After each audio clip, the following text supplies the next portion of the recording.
Howdy, and welcome to the F1 Hatchet, and welcome to my Hungary or Hungarian GP post-race reaction.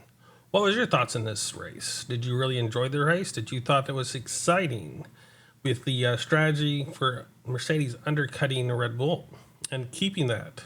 Or did you think the politics of the last pit stop for McLaren kind of outweighed all the rest of the race and made it kind of awkward and interesting in them trying to swap positions at the end when they should have done it during the race? Pit strategy. That's kind of where I was leaning. But what was your thoughts? Did you enjoy it? Did you find this really entertaining and interesting? Or was it kind of just dragged on and kind of made it kind of a blah race because of all of the intricacies at the front of the race with McLaren not really knowing where they're going?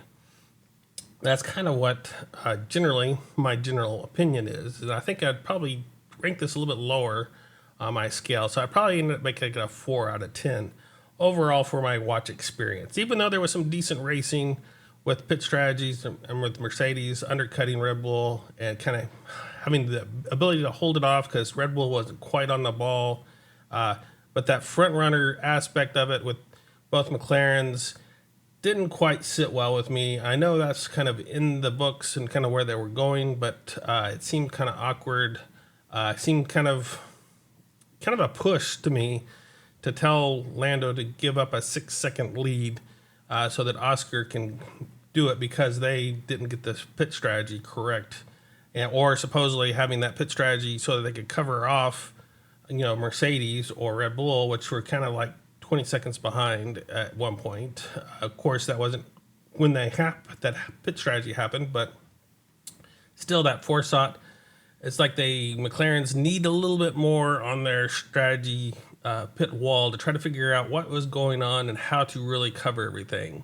They've kind of given up some race wins in the past because of their strategies, and I think this is kind of that same issue there. I think they were trying to be pushing it too much, not quite the aggressiveness that they need to be, trying to be conservative, looking around them instead of their own race.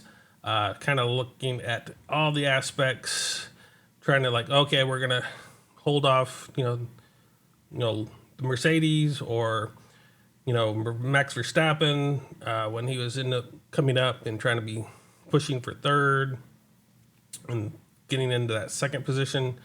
So all of that kind of put pressure on McLaren, and I don't think they've actually stood up as well as they would have liked to. So I think they still need to go do some work and look at their processes and try to figure out the best way to move forward so they can be a true constructors champion, which is where they're headed with this nice double point on 1-2 on the podium that kind of gave them that extra edge to push towards dethroning Red Bull in this season.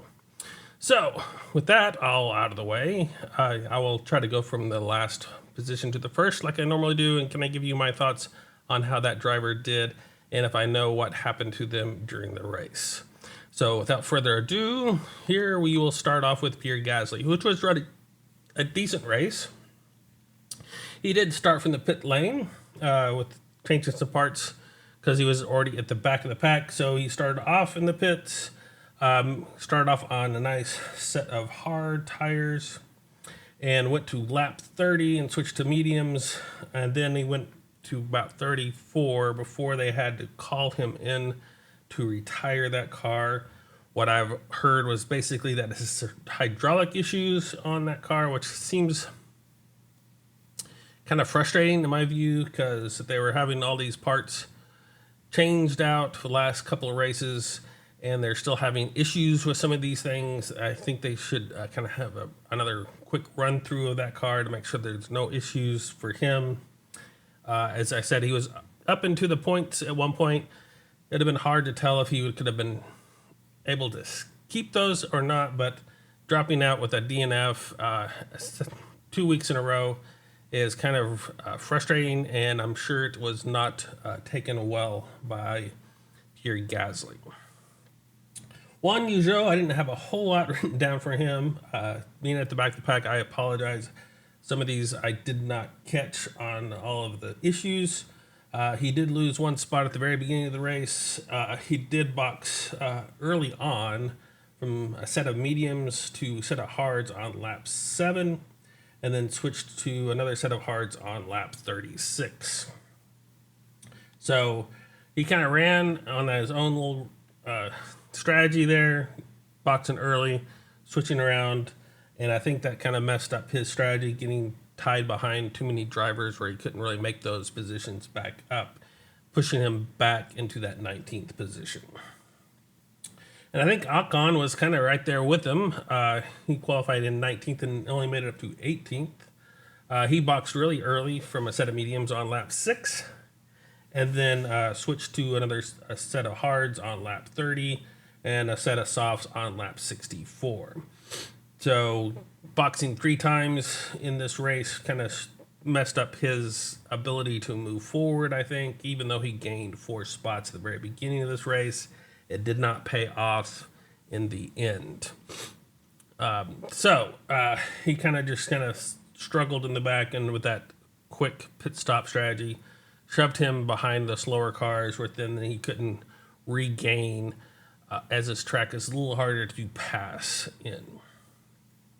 Logan Sargent lost 4 spots at his beginning of the race and made his way back up to that 17th position. He did pass Juan Yuzhou on lap 68 for that 17th position. So he did make a little bit of moves, but again, he was struggling in that Williams, and I think their strategy is lacking as well, because you heard some frustration from his teammate Alex Albon, trying to decide whether they should be pushing or should hold off and take care of those tires. So I think there's some dealings within Williams trying to figure out where they fit into this structure to figure out the best way they can put the most pressure on the people in front of them. So in that regard, Valtteri was kind of right ahead of them, and he did actually do a decent job, even though he was down in the 16th spot at the very end. I think that's Sauber F1 is not anywhere close to the people around them, and I think they need a lot of work to get them back into the running, and they're the only team yet to score points, and so that makes it hard for them as well. But I think he did a really good job getting qualified into that 12th position overall. Unfortunately, he did fall back into that 16th position during the race, where I didn't have that race pace in that stake kick Sauber team. He did pass Ocon on lap 19 for 17th position, and he passed Sargent on lap 62 for 17th position and made his way up to 16th through all the pit strategy changes. So not the greatest race for him, even though he did a fairly good instance of qualifying, in my view. He's probably did about average on the race pace, not doing extremely well in that stake that he potentially could be doing. And that's kind of a issue for him, as he's still trying to find out a seat. And the rumor is that he's not going to take that Haas seat, as that's going to go to Ocon. So where does Valtteri Bottas end up? If he ends up on the grid is the big question. And so for him to struggle in these races is not giving a good light on him, on his ability that he has shown in the past. So will that play out this season or not? But I know he's doing fairly decent in that qualifying session, so hopefully he can push that forward into the races and kind of show what he can do during the races to give himself the best chance to keep a seat for next year.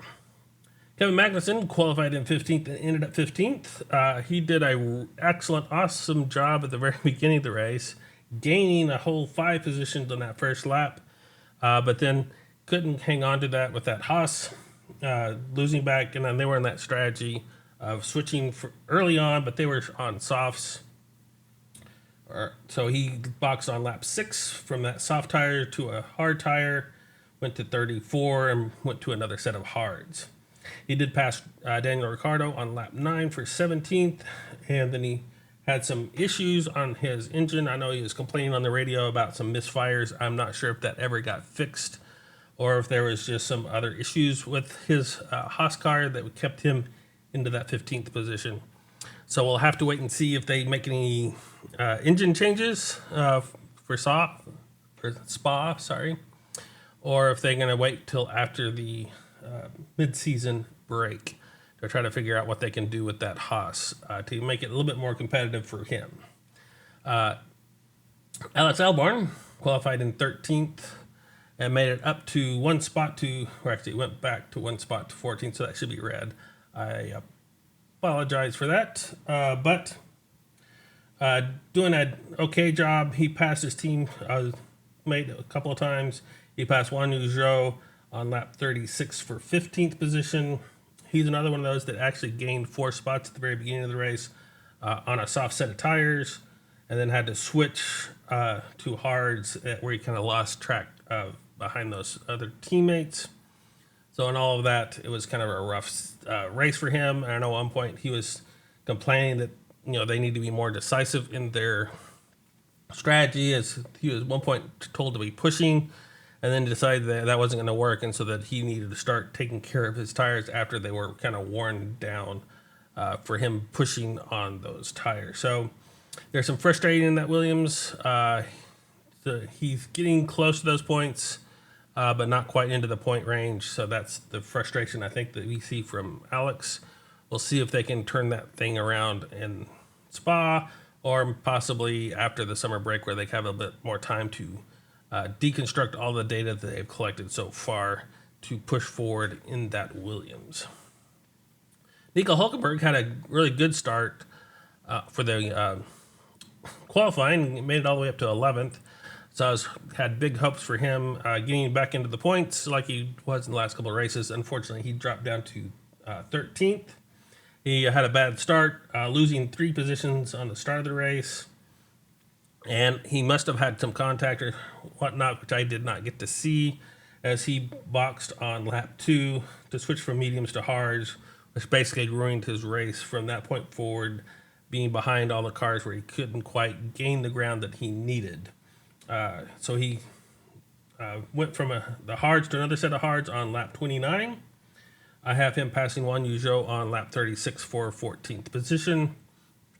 And he ended up into that 13th position through the pit strategies, people boxing. So in that regard, I think the Haas's were kind of lacking in this time. They didn't have the strategy that they really needed. They were hoping to try to make advantage of and then keep those positions, which they weren't able to take advantage of in this race. So hopefully they can kind of figure out and learn from that so they can move forward in that race. I think he did an okay job for Nico Hülkenberg, trying to recover, but not quite where he needed to be to get back into those points. So decent race, but nothing spectacular, and unfortunately not into the points where he needed to be.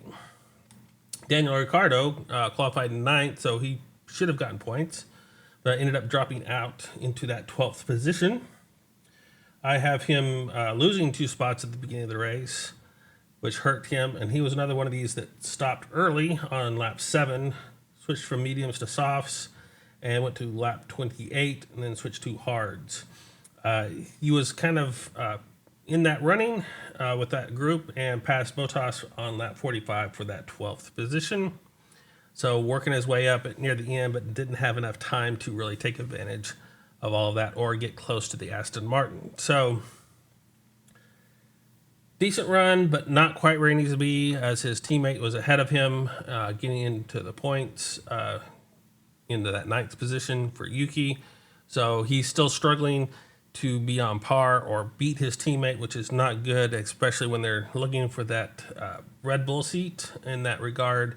If he's going to stick around or in that RB, let go, or be carried up to the top leading team. So he really needs to get his act together and really show what he can do and get that up and running so that he can maintain a seat, not alone be considered for that top Red Bull seat. So we'll see if Daniel can get his mojo back and really put forward. I was hoping that decent run last time would actually help him out a little bit more this time.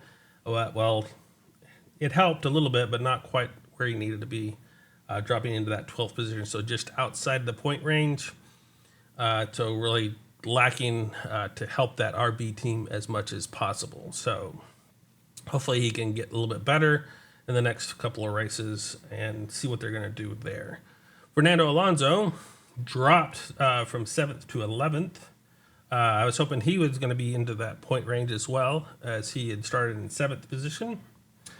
He did gain one spot, and he had a decent number of actions with that midfield going, and I think he was frustrated on their pit strategy because he was concerned about boxing so early and thought it was too early to box, even though they boxed at lap 7. I think trying to cut off, maintain those positions with the Haas's and the RB for Daniel Ricciardo, which kind of threw them in the back instead of looking more forward into their race to see if they can keep that going and just push forward. So I think that threw him off for his race, where then he ended up boxing on lap 37 for hards. But I did have him passing Hulkenberg on lap 27 for 11th position, passing Daniel Ricciardo on lap 40 for 12th, and then passing Bottas on lap 42 for 11th. So not quite getting back into the points, but just outside the points for Fernando. But I think he was looking for more, and I think that strategy that they had, they're going to have to take a strong look at that to see if they could have made any bigger difference if they had a different strategy going than they did. So I think he did a good run. I think the strategy kind of just messed him up in that setting, and it wasn't expected for Aston Martin to be that good. So I think that's kudos for both of those drivers to be in the race as well as they did. So good on them on their running. This leads us to the top 10. Lance Stroll, this is the other Aston Martin. I said he qualified in 8th and ended up in 10th. I was hoping that they would get a little bit farther up for those Aston Martins to put a little bit more pressure on the front runners, but didn't end up into that position. But did decent run, had quite a few passes in that midfield that I caught. He went a little bit farther than the rest of them on that mid strategy, going to lap 14 on those soft tires, which is good to see him being able to maintain that. Switching to a set of mediums, then on lap 45, switched into a hard to the rest of the race. I have him passing Albon on lap 18 for 13th, passing Hulkenberg on lap 28 for 12th, passing Albon again on lap 48 for 13th, passing Hulkenberg on lap 49 for 12th, passing Daniel Ricciardo on lap 56 for 11th, and he worked his way into that 10th position. Got a couple of that one last point for Aston Martin, so trying to keep them into the running for the constructors, so that's good to see. But not quite as strong as they were hoping for, I think. And I said again that pit strategy that they ended up, I think, trying to cut off some of those other front runners that were boxing early, kind of threw them for a loop and didn't quite get the most out of that strategy that they should. So I think they need to kind of look at that and see if they can make any adjustments for the future. Yuki did a decent job, qualified in 10th, made it up to 9th. So that's a decent run for him. He did lose 2 spots at the very beginning. He did a 1 stop, which is interesting to see. I wasn't expecting that from Yuki, but he went to lap 29 on a set of mediums and then switched to hards for the rest of the race. So just about halfway, and then switched to those hards and made it to the rest of the half. So he kind of stuck in there, had good tire mojo, and moved on into some decent points for that RB. So a really good race for him, even though you don't see a lot of that intertwining with the rest of them in that mid-pack because of that different strategy they did, but it paid off, I think, for him, even though they were probably hoping for a little bit farther up than they ended up. George Russell had that bad qualifying, ended up in 17th for his starting position, and made it all the way up to 8th position, which is really good to see them running, and he got the fastest lap. So he got that extra point. So I think George Russell did a really good job in that Mercedes, not quite as well as they were hoping to. I think they were trying to hope that they were going to be able to get ahead of Sergio Perez in that other Red Bull, but wasn't quite able to maintain that position overall. But a decent and a good race for him. I think passing that many things and having that strategy to be able to do that in this race was really crucial. And I think both of those teams, the Red Bull and the Mercedes, did an excellent job in those back positions to maximize that poor starting position for them and getting them farther up. I have George Russell passing Yuki Tsunoda on lap 37 for 10th and passing Stroll on lap 38 for 8th position in getting into that final spot that he ended up. I have Sergio Perez passing Yuki Tsunoda on lap 33 for 10th. So they kind of went that interesting distance. Sergio Perez went to lap 28 before he first boxed, and George Russell went to lap 33. So they kind of went a little bit longer stint on hard tires at the very beginning of the race before switching to mediums, and then switching back to a set of hards or another set of mediums in Perez's case. So they did a really good job on that strategy to kind of undercut, push themselves up into that point positions, getting decent points for both of those teams when that wasn't looking like that they were either going to be playing a role in this race from that starting position that they had in qualifying. So due to those issues in qualifying, I wasn't expecting that much from either of these drivers, but they ended up kind of surprising me a little bit in this race because I know this race isn't the greatest passing race. So their strategy really paid off in this to get them up into that 7th and 8th position. So good for them. Good for George to get that fastest lap to kind of maximize the points for Mercedes over the Red Bulls and Ferraris in their fight to try to pull up into that third position, that second position for the constructor standings, and that regard to try to minimize the damage that was done. So I think George did a really good job in that running. Carlos did a decent job, even though it doesn't quite look that way. He qualified in 4th and ended up in 6th. I think he was kind of the person that was trying out some of these tires in that strategy. He did start off a medium, switch to lap 21, switched to hards, and then switched back to a mediums on lap 47. Did lose 3 spots at the very beginning, so he didn't have the greatest start of the race. So that kind of hurt him in that regard of maintaining that potential podium position. But he did pass Alonso on lap 3 for 6th, passed Perez on lap 27 for 8th, passed Russell on lap 25 for 7th, and passed Yuki Tsunoda on lap 26 for 6th. So a decent run for him, not quite where he needed to be. I think part of that was the loss at the very beginning, so that was on him to figure out the best start on that race. Not losing 3 positions would have helped him tremendously. But kind of doing his own thing, doing a good job there, I think, overall for Ferrari. Not quite where they need to be. I think they still have a lot of work to do of trying to get caught back up to the McLarens and potentially the Red Bulls as well. But losing that second position in the constructors, I'm sure, hurt, even though I think they're kind of on their way back up, trying to figure out what their issues were with those updates that they brought. Max Verstappen had a bad day, I think, overall.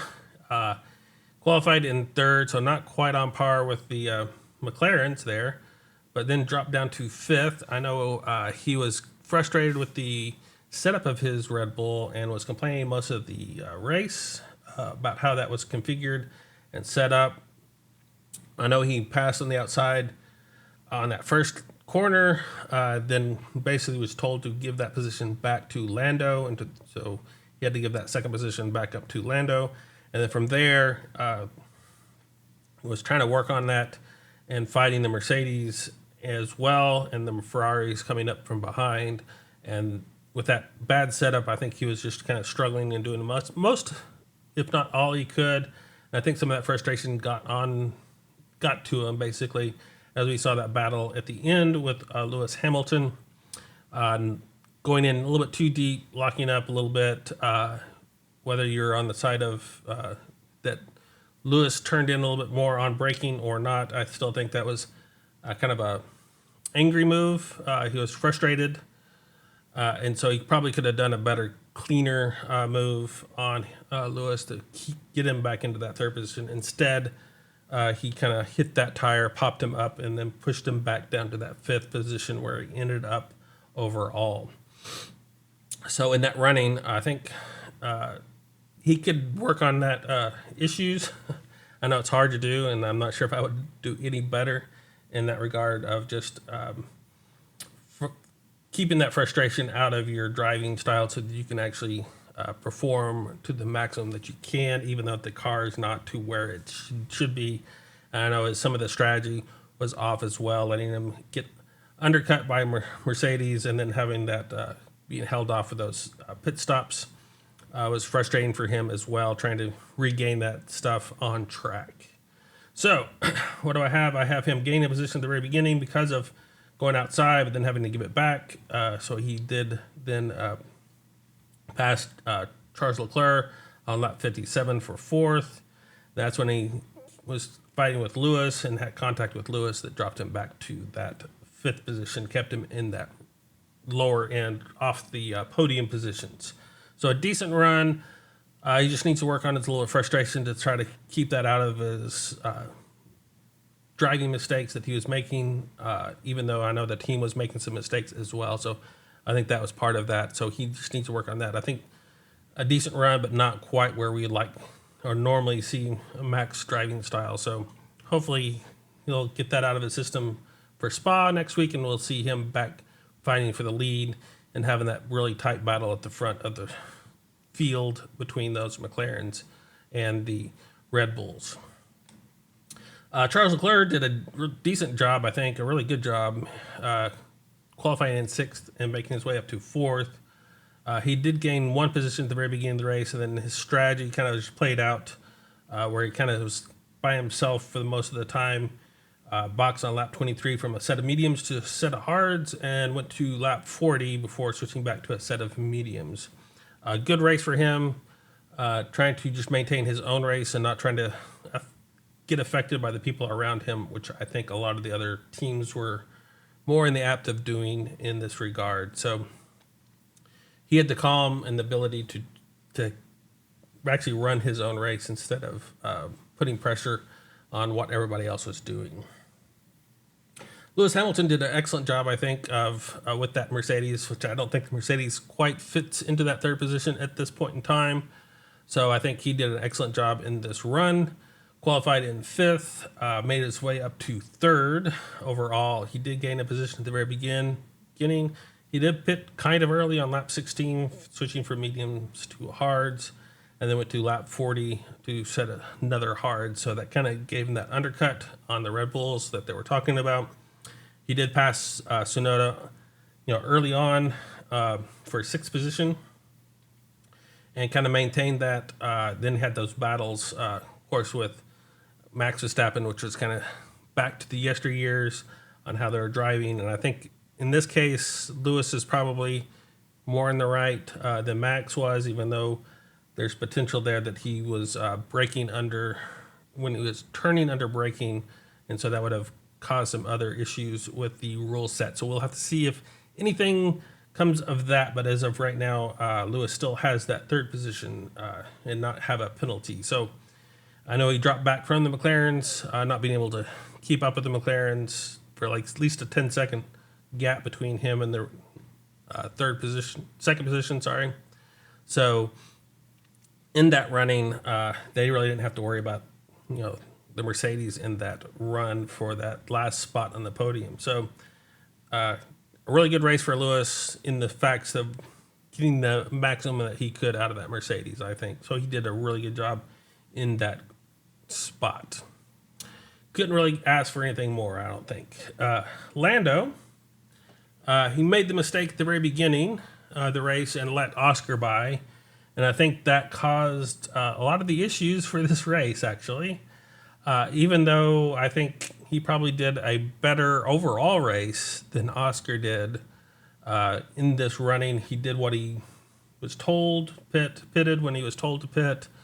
For the most part, kind of ran his race. Yes, he got into second early on, and then they were trying to decide if they were going to, cut off with Max Verstappen or Lewis Hamilton. And so they were trying to look around him instead of trying to really look ahead of him and try to put that pressure back onto Oscar. So I think some of that strategy is on McLaren, as they're been chasing people too much and not being a front runner in this regard. So I think they need to still work on some of their strategies. And I think when that last pit stop happened, I think that caused way more headaches than it should have. I think they should have pitted Oscar first and then Lando. Then you wouldn't have had a necessarily issue of having to overtake or let your own teammate by in that regard.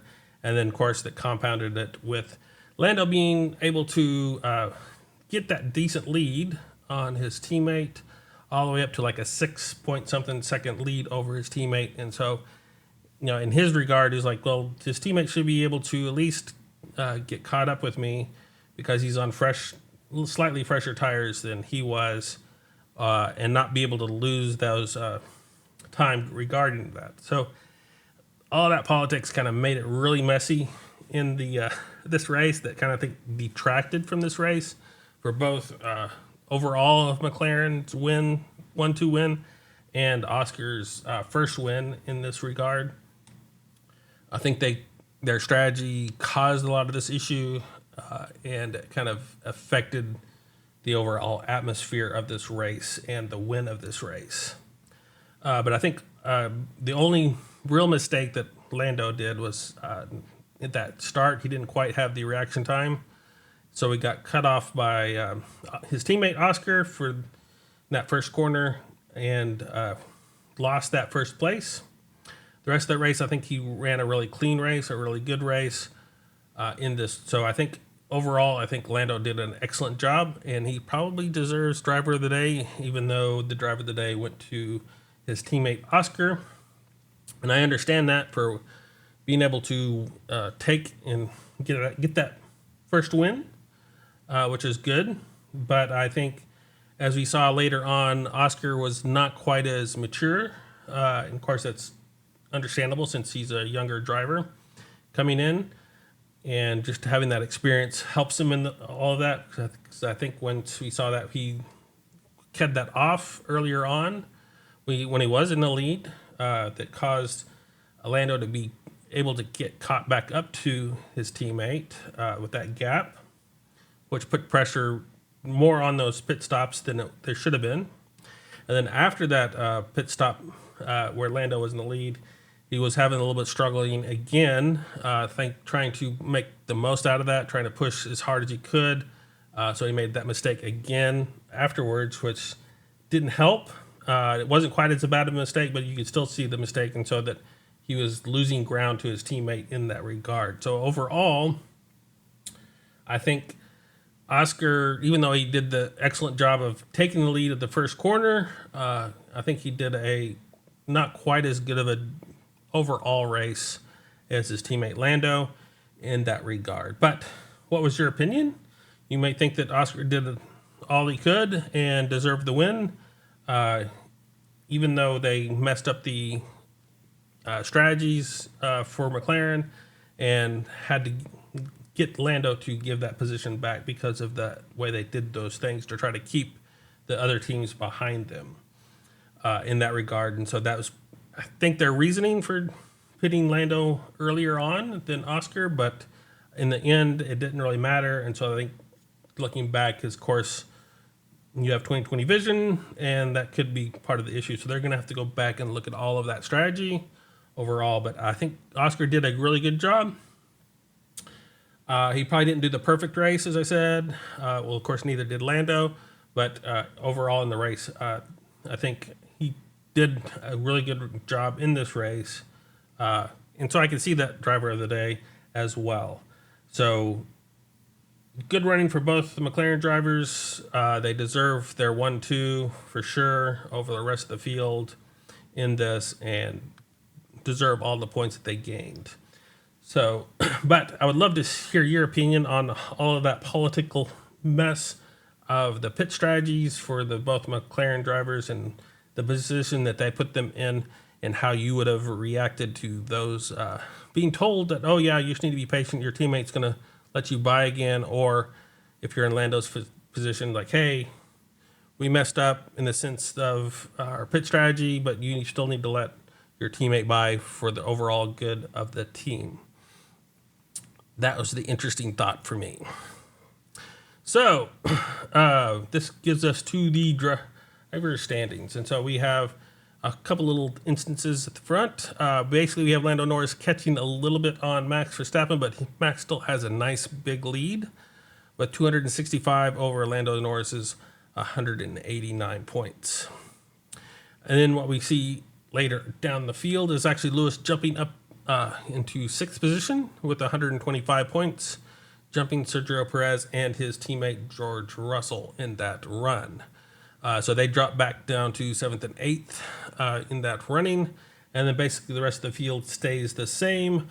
The only thing that you could basically look at is that Yuki is now tied with Nico Hulkenberg in with that 12th and 11th positions with 22 points. So we'll have to see how that plays out in the future, as that will carry forward some big gains or losses for those teams as RB and Haas battle it out.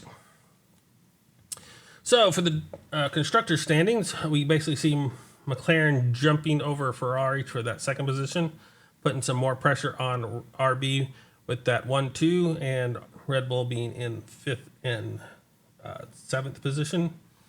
So that hurt Red Bull significantly in this constructors battle. As we can see here, Red Bull now has 389, and McLaren is fastly approaching with 338 points. And with two McLaren drivers significantly gaining points on almost all races, and that Red Bull usually only having one driver in the points for the last several races, except for this one, which Sergio did get back into the decent points, which is good to see, but not with Max winning it. So they're kind of that gap is shrinking a little bit there, even on this race, even in the past. So we'll have to see how that plays out in the future. See if McLaren can pull out a constructor standing away from Red Bull. Ferrari's struggling, and of course that means them dropping back into that third with 322 points. Still have a decent lead over Mercedes with 241, but there's still that potential that even Mercedes could catch up with them, the way Mercedes has gotten some updates to their car and actually is being a lot more competitive as of late. So Ferrari needs to watch out for them as well. Aston Martin gained a point, and so did RB, gaining a couple of points there. So there's some gaps between sixth and fifth, but RB is really trying to hold off Haas's in that with that 27 points, coming back and taking over that sixth position. So if you made it this far, I'd appreciate a like and a subscribe, and I really appreciate all the people that have made it this far, and I appreciate all your viewership and your dedication to watching my videos. What is coming up next? We have, of course, the Belgium or Spa on July 28th, so that's just next weekend. It is a normal race. It was first introduced in 1950, and it had a length of 4.352 miles for 44 laps, which will make a race distance of 191.415 miles.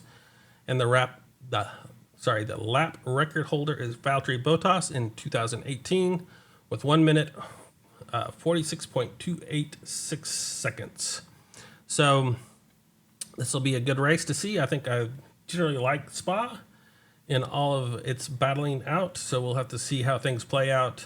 even though McLaren's usually hasn't been that well off the last couple of years at Spa. We'll have to see if their updates that they've made so far going to make them still competitive at Spa. So until then, I will see you on the grid, and farewell.